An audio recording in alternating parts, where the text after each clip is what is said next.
Thank you. Thank you all.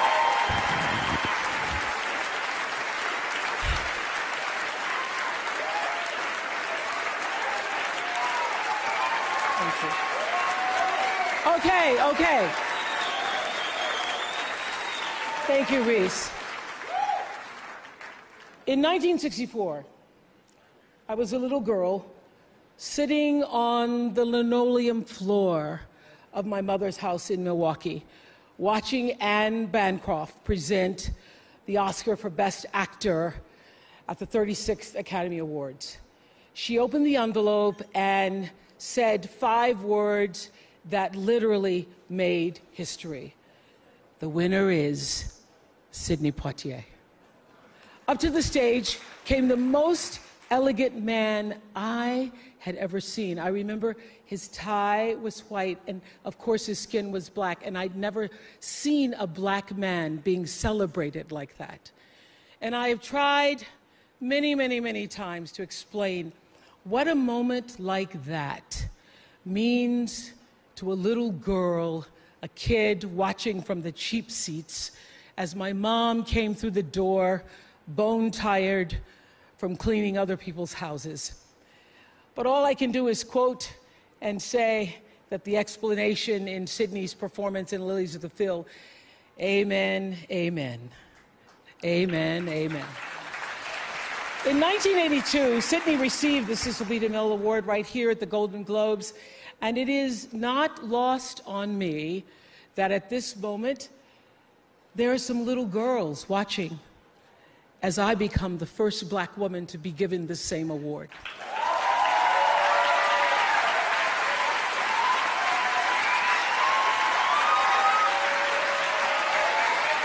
It is an honor.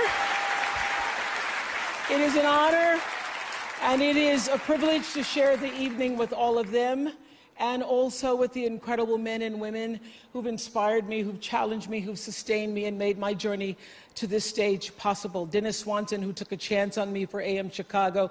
Quincy Jones, who saw me on that show and said to Steven Spielberg, yes, she is Sophia in The Color Purple. Gail, who's been the definition of what a friend is, and Stedman, who's been my rock, just a few to name. I'd like to thank the Hollywood Foreign Press Association, because we all know that the press is under siege these days. But we also know that it is the insatiable dedication to uncovering the absolute truth that keeps us from turning a blind eye to corruption and to injustice, to tyrants and victims and secrets and lies. I want to say that I value the press more than ever before as we try to navigate these complicated times, which brings me to this. What I know for sure is that speaking your truth is the most powerful tool we all have.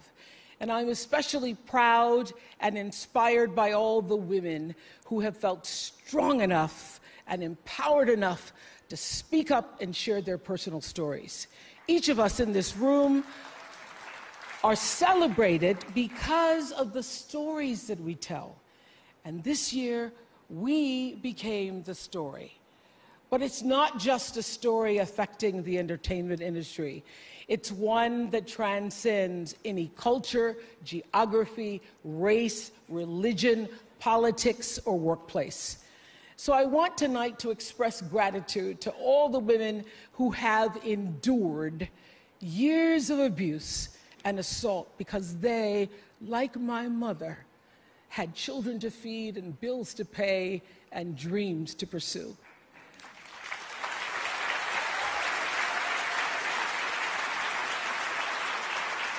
They're the women whose names we'll never know.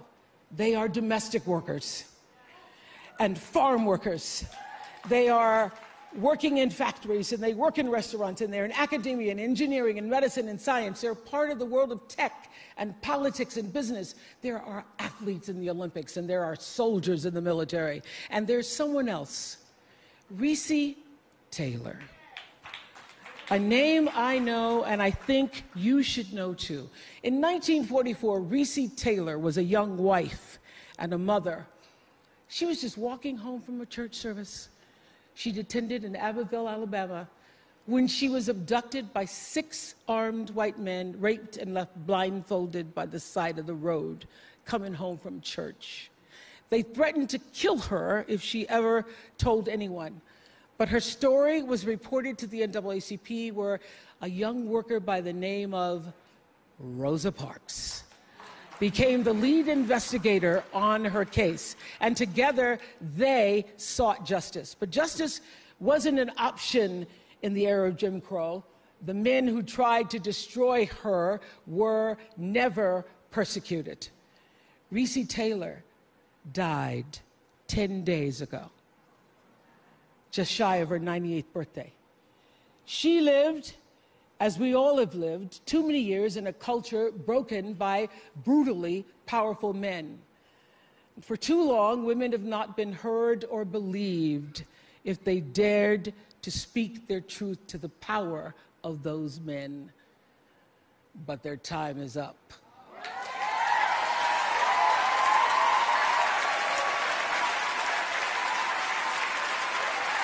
Their time is up.